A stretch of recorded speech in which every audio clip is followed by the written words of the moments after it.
much for having me, Shane. I am so excited to chat with you all today. Just a few housekeeping things. I am a mom, and currently my kiddo is still home with summer break. And I also have 3 cats, so there's a lot of distractions here. So just in case they appear on the video, I just sort of roll with the punches here. Yeah, I'm going to get started. I have a lot of slides to get through today, and I want to leave a little bit of room for Q&A at the end. Can you guys give me a thumbs up? Everyone can hear me all right? Just to make sure. Perfect. All right. The presentation is based off of my book, Take Back Your Book, An Author's Guide to Rights Reversion and Publishing on Your Terms. So here's the agenda, the overview for today. I'm going to do a brief introduction, and then we're going to really dive into rights reversion. So a little bit about me. I've been publishing since 2013 with a traditional publisher, and since 2021, I have been fully self-published. So as Shane said, I'm a ghostwriter as well. I don't take on too many clients nowadays, but I'm still, open to that. I'm also on YouTube, where I share my writing process and publishing, things like that. And in real life, I'm a project manager for a water treatment company. So I love systems and things like that. So I love everything. I love to do everything. And so I love sharing what I've learned with authors, and I love learning about this industry. So I'm constantly learning about the process and sharing as much as possible. So my reversion journey, in 2012, I received my first traditional contract with the digital first imprint of Harlequin.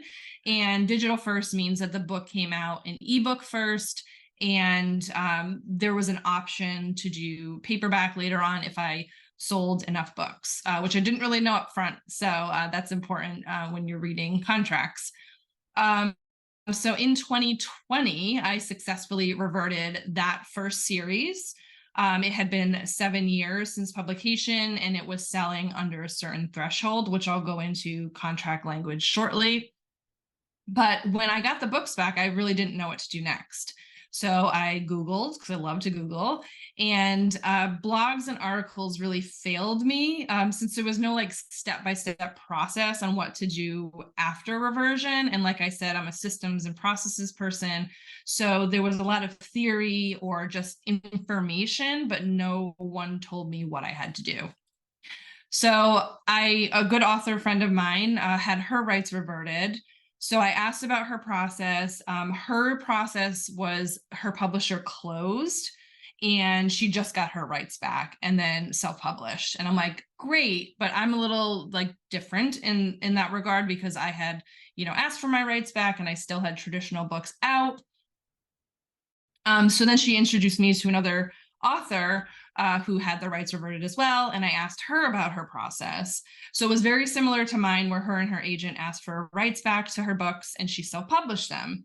But in these conversations, I wondered why no one was sharing this in blogs or in articles about this process in general.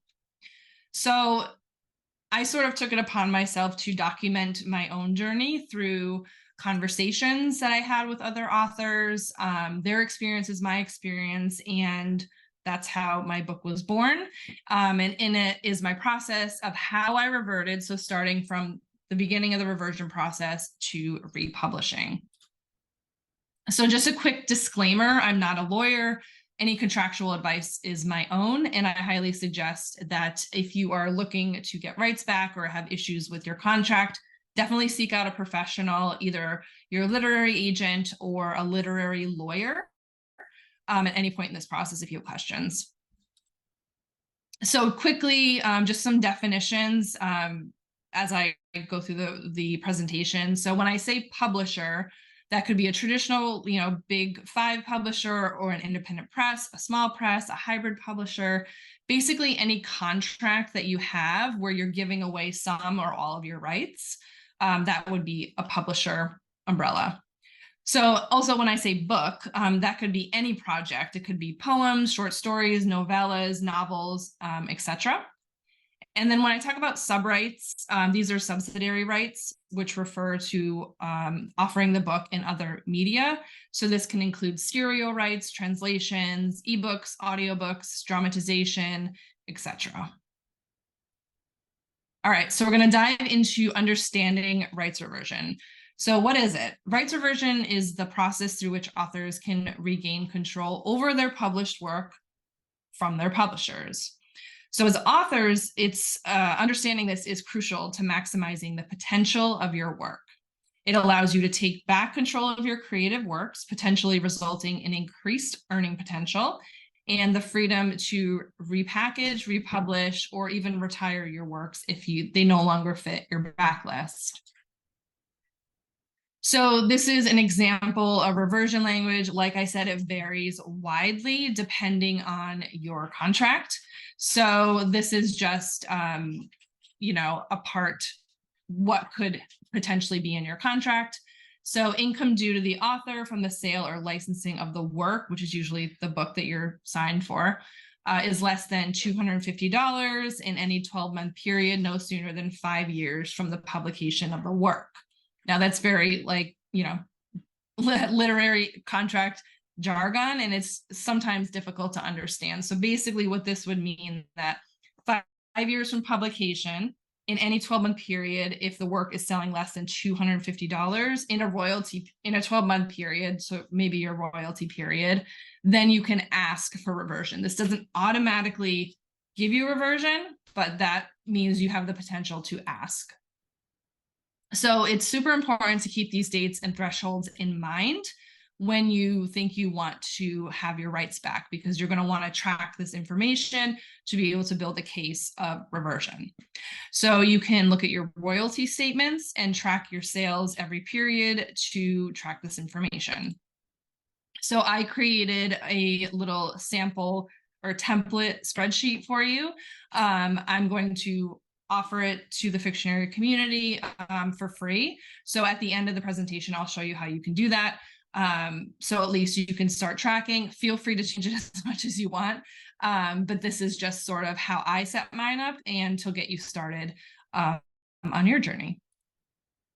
All right, so we're going to dive into how to request a reversion of rights. So it involves understanding your contract, as I said, approaching your publisher and negotiating the reversion. Now, if you have an agent, sometimes your agent will do it for you. I've never had an agent, so I've had to do all of this myself, but it's important, even if someone is doing it for you, to understand the process. So you want to be familiar with your contract, like I said, that contract language, and prepare a solid case before discussing with your publisher. So these are some different ways to revert. You can have your fulfilled reversion clause if the publisher closes, or even if you're just asking for subrights while they still keep some of the subrights for themselves. So like I said, you want to read your contract. You want to dissect that clause to make sure that you are understanding when you can ask, and note the reversion date on your tracker spreadsheet. Even if the book is selling over reversion thresholds, I've been tracking mine for years prior to reversion, and I continuously track every time I get a new royalty statement, just so that I know, when I can ask for reversion or anything like that. So for negotiating, it can be very simple. Mine have always been super simple in terms of just sending an email to my editor at the publishing house. But it does depend. You may get pushback at some point, depending on the publisher, and they may say you have to contact so-and-so by certified mail or something like that. So just make sure that you contact them the way they want to be contacted. And then you can highlight how the reversion can benefit both parties. So you can present your concrete plan for your post reversion and be open to compromise when necessary. So like I said, a clear, concise, and professional reversion request is crucial to start this negotiation process. So it should include information like your intent for the book, the potential benefits for the publisher, and terms of the reversion.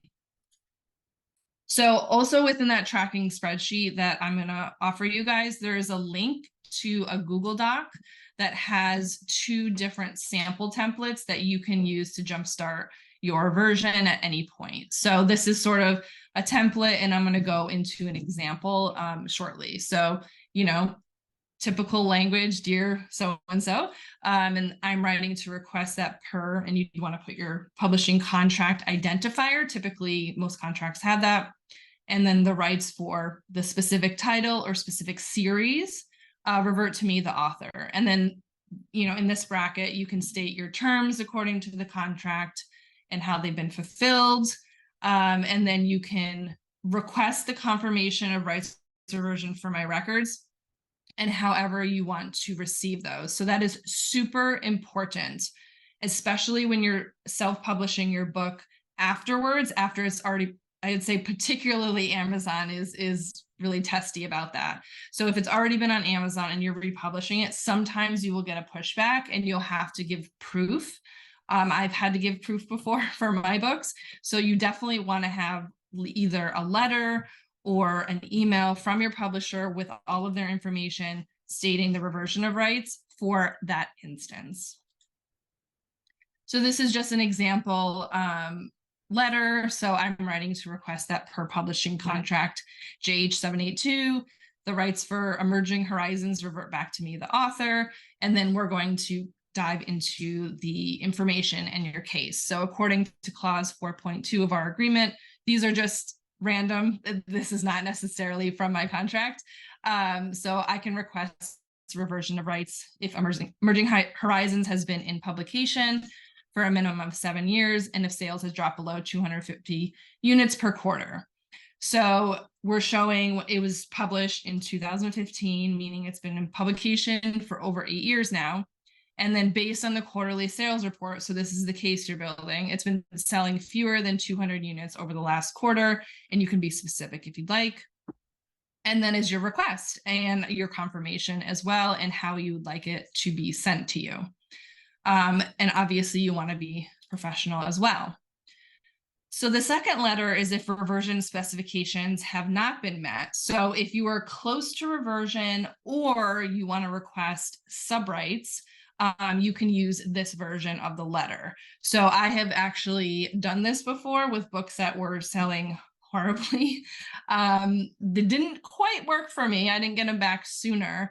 But still, you have that process going, and it also brings attention to your publisher to maybe look at remarketing efforts and things like that. So the difference in here is just not being reverted yet. So you don't have that concrete evidence that'll usually push them toward a yes, or you can ask for subrights, such as, if they're not exercising audiobook rights and you're really interested in doing an audiobook, you can highlight the benefit for them of selling more of the ebook and paperback, whatever you have with them, while you take over the audiobook sales. And then this is another example, looking at the center paragraph. So it's showing a decline. So you are still using this information from your tracking spreadsheet. So you're seeing the consistent decline, and you can, point out that there's been a noticeable lack of promotional endeavors undertaken by the publisher. Just as long as you're professional and very, very straightforward with your conversation, it at least opens up a door for negotiation.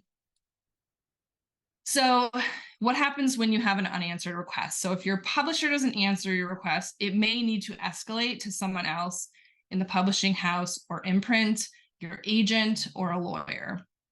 Now, I would say specifically if the rights reversion period is over and fulfilled, if you want, and I feel like the reason that you'd want to know this information is that you want to fight for your book, and you can. So don't let them not answering your request sit for too long if you're really interested in republishing. So sometimes publishers will do remarketing efforts, as I mentioned. So if you're not out of the reversion period yet, or if the publisher wants to recover the book, remarket it, they really have every right to do so. So I have seen with some of my conversations that publishers will have recovered series and they're promoting it and doing all of that from a reversion request. So this is why it's so important to understand reversion language and negotiate in your initial contract if you have plans at some point to take the books over on your own. So if your books are selling well, you may have to write it out for longer than you expected. But if you're really determined to get your rights back, if you just don't think the publisher is doing the best they can, you just have to wait it out, or you can use that second sample letter to see if you can get any sub-rights back. But basically, that is evidence for them to typically say no.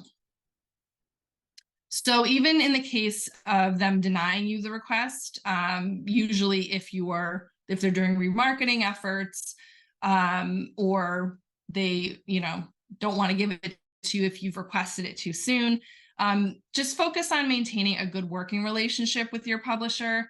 This can involve finding a compromise, maybe new promotional efforts, or making plans for when your contract expires. So I recommend for every situation, be patient, professional, yet persistent.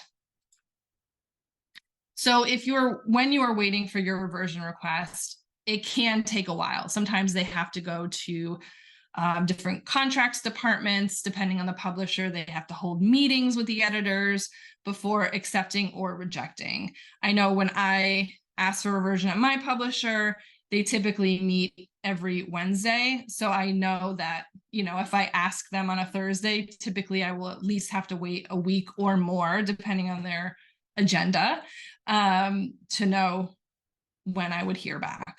So in the meantime, other than refreshing your email for the response, which I've done, here are some steps that you can take to prepare for that agreement.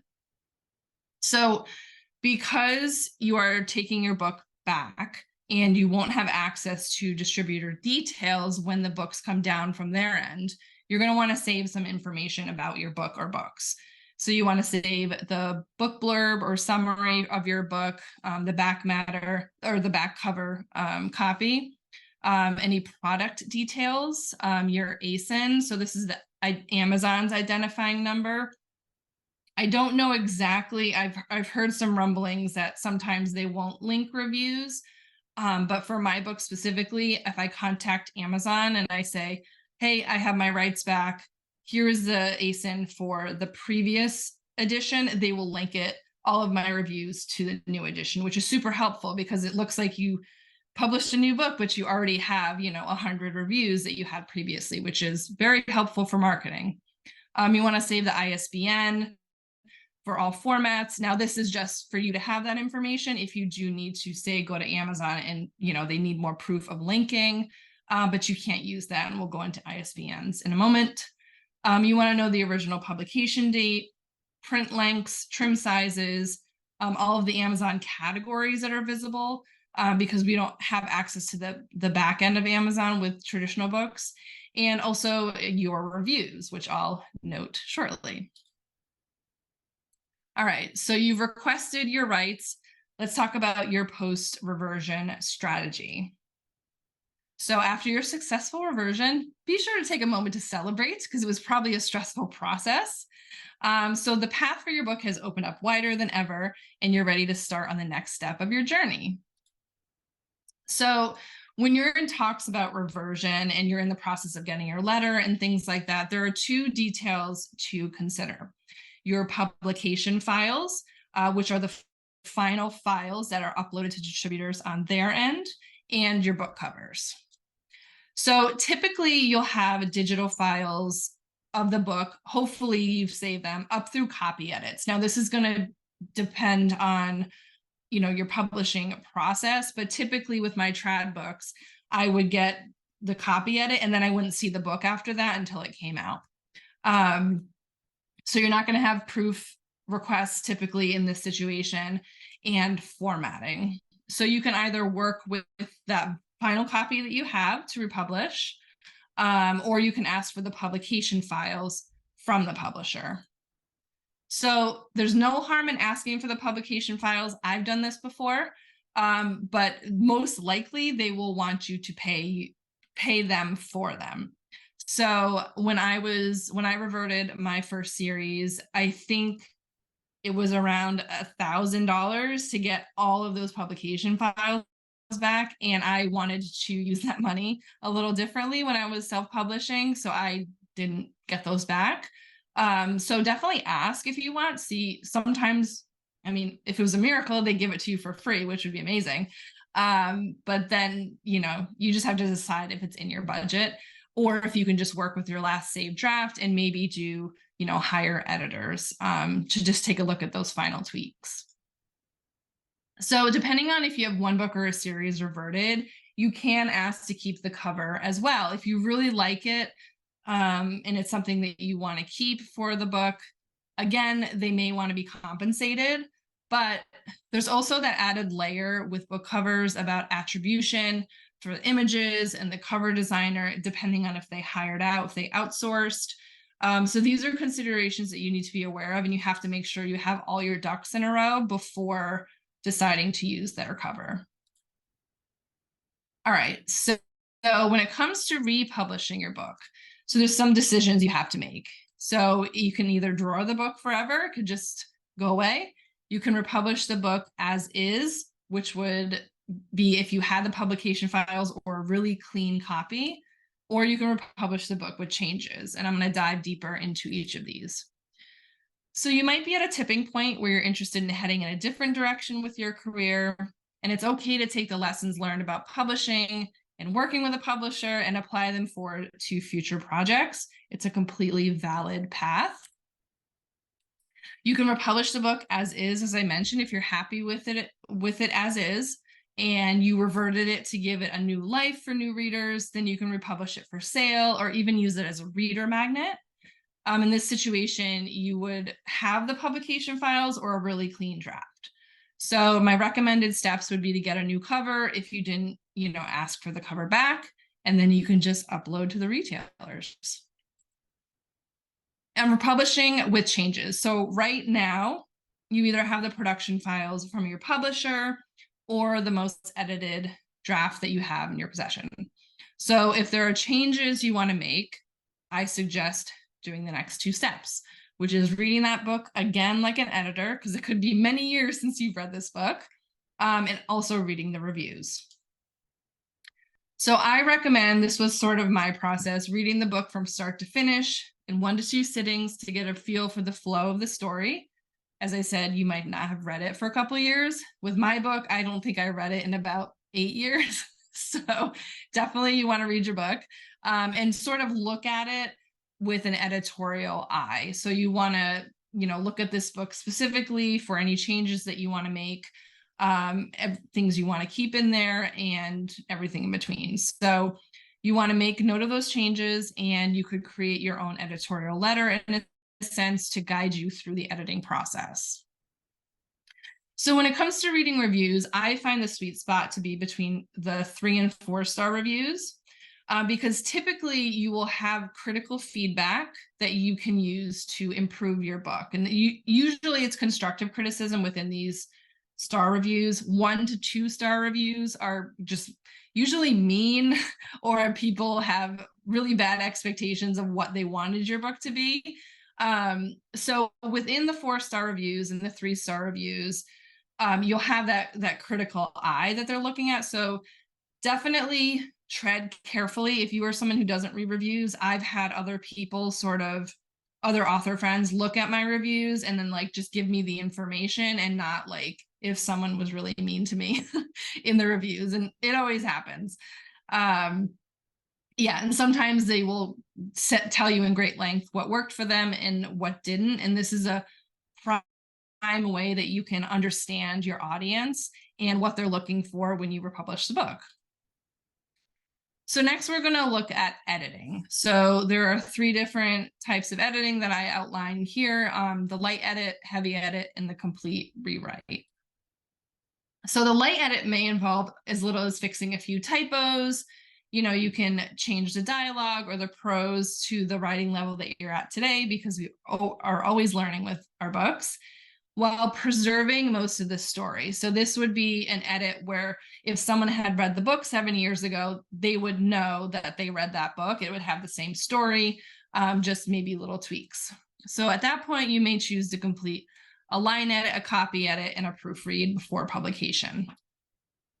So when it comes to the heavy edit, you could alter characters or the plot to a point where a reader who has experienced the story before would still recognize it, but maybe think that they don't recognize it. It's not quite the same. So you may choose to complete a developmental edit, line edit, copy edit, proofread at that point before publication. So the complete rewrite is sort of self-explanatory. Maybe the original seed of that story remains, but it's a very stark contrast from the original. So this is where that reader who bought the book 7 years ago picks it up again and maybe thinks about, one character name, maybe that was outstanding. But if you left those alone, but if the story is entirely new for them, so they're going to feel like they haven't read that book before. So depending on your own writing process, this may need a full outline if you outline, definitely new drafts, and all the editing that I mentioned.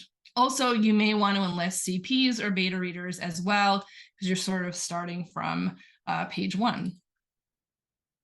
So at a traditional house, the editor that has acquired your book is usually like a project manager, so they shepherd your book from contract to publication. Now, because you've been in that process before, you might not have ever hired someone, but the crucial subcontractors are your editors and cover designer. So I'm going to dive into working with editors and cover designers if you haven't before. So if you don't know all of the language, I just figured I would explain. Developmental editors, they work on the big picture story idea. The line editors will look at sentence structure and the language along with pacing.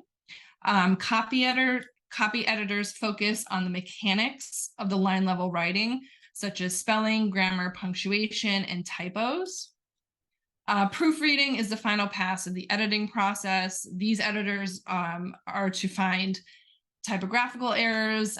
They usually will not suggest story changes, but will look for any text or formatting errors. And typically you'll send the book to a proofreader after you've formatted it to see if everything sort of lines up in a book shape way. So just to note, instead of, having to hire 5 people, which you totally can, many editors offer packages that do bundling with the edits. So for instance, my editor for Soul Taken did both developmental and line edits. So then I hired out for a copy editor.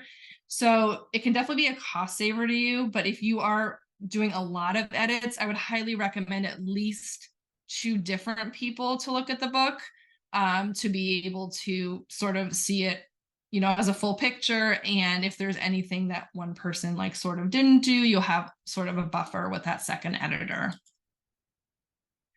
So when you're looking at researching editors, you can ask your trusted author friends about their editors or editors they've worked with that you might want to stay away from. Most writing organizations typically have a wealth of knowledge and services. Ones that I've used, SCBWI, which is the Society of Children's Books Writers and Illustrators, and the Alliance of Independent Authors.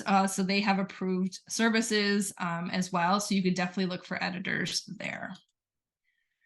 So when you're interviewing an editor, you might not have done this before. So these are some questions that you can ask them. So do they work on books in your genre, which is super important because you want to make sure that they understand tropes and pacing and things like that.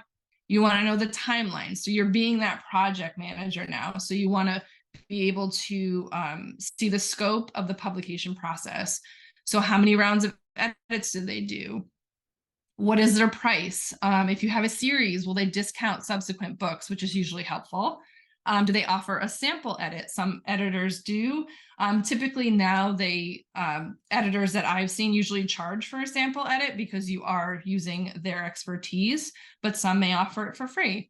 So that's a good, important question to ask. And also if they have a client list of other authors that you can contact for referrals. I've done that before with new editors and it's super helpful. So when you're working with an editor, make sure you edit the book as thoroughly as possible to avoid inconsistencies and typos that could distract them from engaging deeply with your manuscript. Now, what does that mean?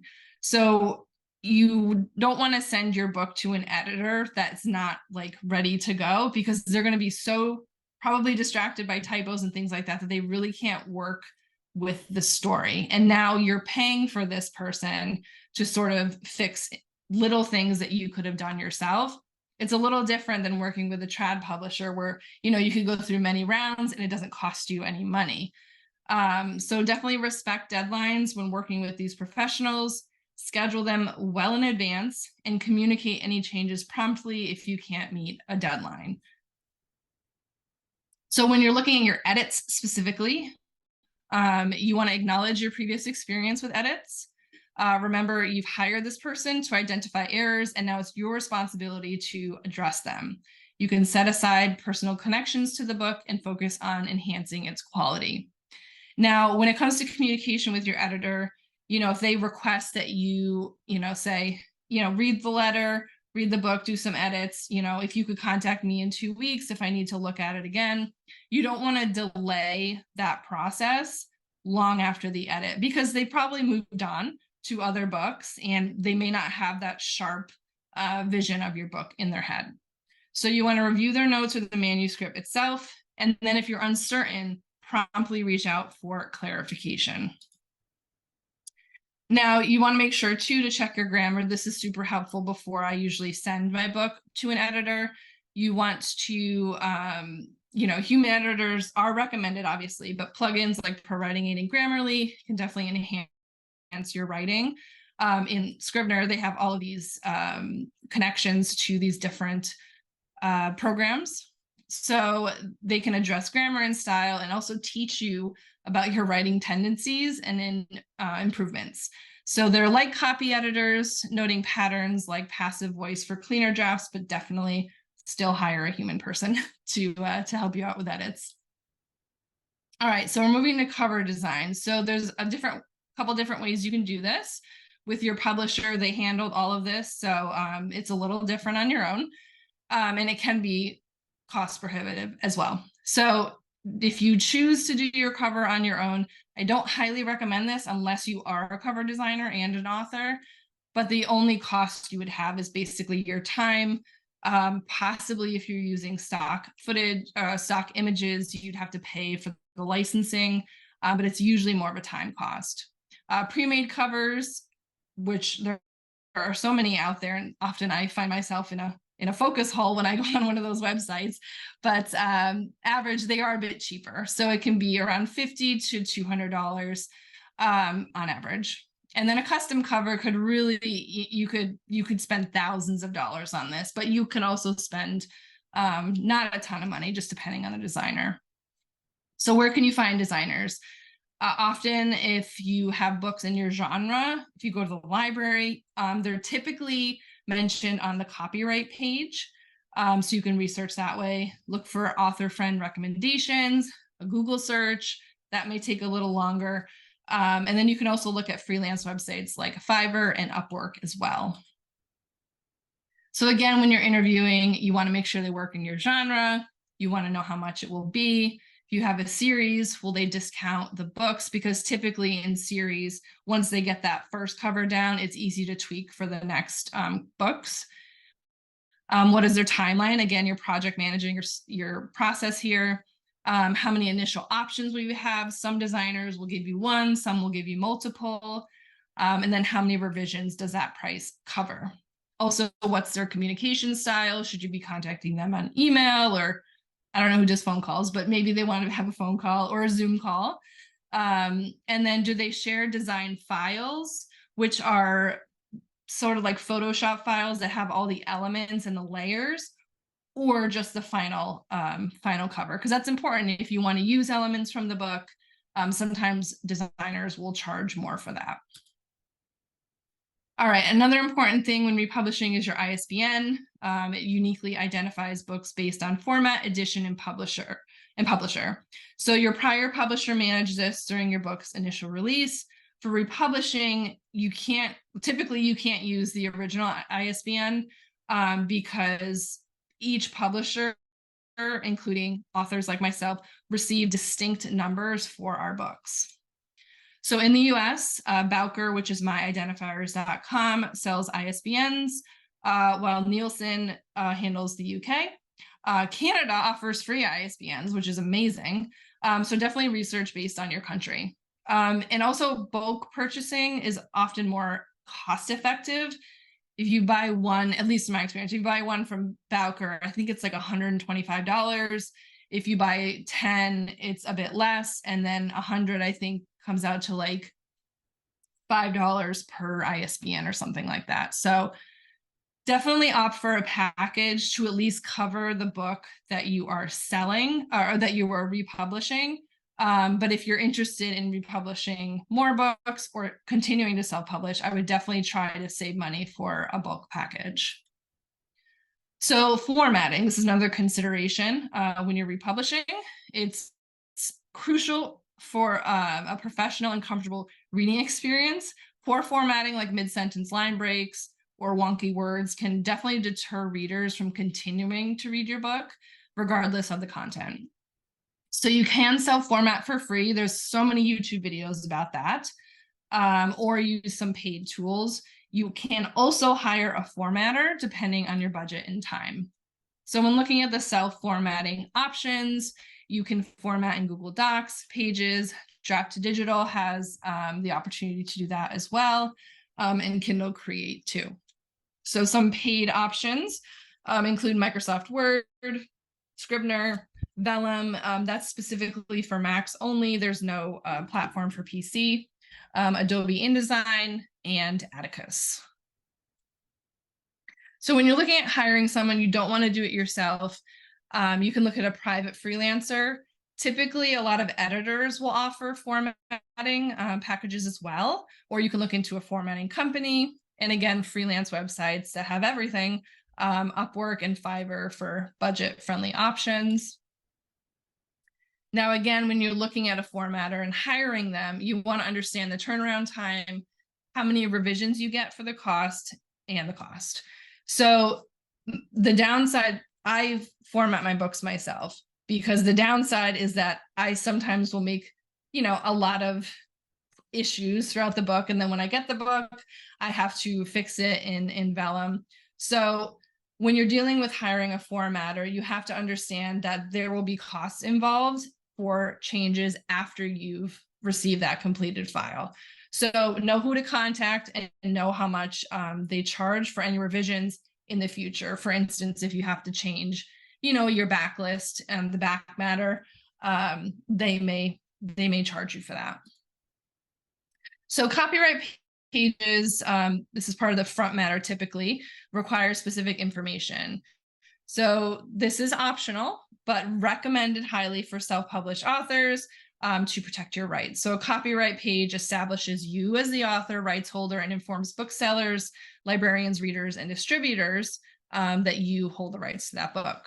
So for the United States, which I can only speak for my experience, you can copyright at copyright.gov, and it offers protection for a fee. I believe it's $45 per book, but definitely check your government's laws on copyright if you're outside the US. So the key copyright page elements are the notice, who the owner and publisher is, year of publication, book edition, ISBN, credits to the designer, editor, and formatter. That's also a question you need to ask that I didn't put in my questions. If they require you to give them attribution in the copyright page, you have to do that based on your contract. And then any disclaimers. So this is an example. You can find these pretty much everywhere on Google if you just want to look up an example, but this is basically all the things that you need to have on there at bare bones, and then you can include other things as well. All right, so we're going to talk about marketing and long-term strategies. So now with your book reclaimed, you have more control over promotions, adjusting prices, and innovative strategies. So you could look at paid advertising. Retaining your rights gives you full advertising control. You can monitor your ad performance and adjustment tactics, and that's all on you now instead of your publisher. So that can include using Amazon ads, AMS ads, or Facebook and Instagram ads, or any other platform. So republishing allows for fresh releases, creating buzz that boosts your entire catalog sales. Now, I'm of the mindset that frontlist sells backlist, where in traditional publishing, in my experience, only focuses on frontlist, like always. So I've always had to do marketing efforts for my backlist. Now that you're self-publishing, you can, the sky's the limit. You can constantly refer people back to your backlist. So if it is your only book, this is your first book and the only one you have, I would definitely focus on writing and releasing another one for maximum impact on your sales. So we're looking at long-term plans. So these are some considerations you can make: pen names, subrights, future reversion plans, and your author business. So having diverse genres under one name can make an audience targeting difficult. I know, I've done it. I made that mistake and I'm trying to course correct. So your approach can be as simple or elaborate as desired. So you can have different websites, newsletters, social media, or not. So definitely consider time and cost or hiring help. Different reasons why you might choose a pen name. Like I said, diverse genres, keeping your identity separate, professional or privacy reasons. So if you have books under a certain name with your traditional publisher and you want to publish under a different name to sort of separate them, you can absolutely do that. So these are just my examples of using pen names. Katie Duncan is my YA paranormal. Katlyn Duncan is my nonfiction, and my psychological thrillers are under Katlyn L. Duncan. So getting your rights back gives you control. Self-publishing might feel overwhelming at first, but you don't have to do everything at once. So this could include you doing your paperback, a hardcover, audiobook, large print, film rights, stuff like that. So these options are at your disposal, which can offer exciting possibilities for your book's future. So I published 13 books before going indie, and only 6 have reverted to me so far. So again, using that sales spreadsheet and reversion metrics based on contract terms, forward thinking can help you plan how to re-release these books for sale, reader magnet, or remove them from your list entirely. So certain business practices aren't essential when you're working with a publisher, because you don't need a publishing house to publish under them. But while you can start a business before a contract, many authors don't. But if you're indie publishing, creating an official business might make sense. For me, it was about having my own publishing company's name next to the publishers in book records. So Silent Storm Publishing is my publisher name. So while I'm not publishing other books outside of my own, it avoids an obvious self-published label, which was important to me. All right, so in closing, when I signed my first contract in 2012, advice was scarce for people who didn't have agents. So though I value the time with my publisher, it lacked a community to discuss risks and paths. Honesty matters, and having knowledge is crucial in this business. So moving forward, I aim to share my full ongoing story to build a strong author community. And this presentation combines my emotions about rights reversion and what I've learned in reclaiming my books. So my hope is you gain some knowledge today and confidence in taking back your book on your terms. And as I mentioned, the tracker and sample letter is on my website. So the sample letter is within the tracker. So if you go to my website and use the code Fictionary, you can get that for free.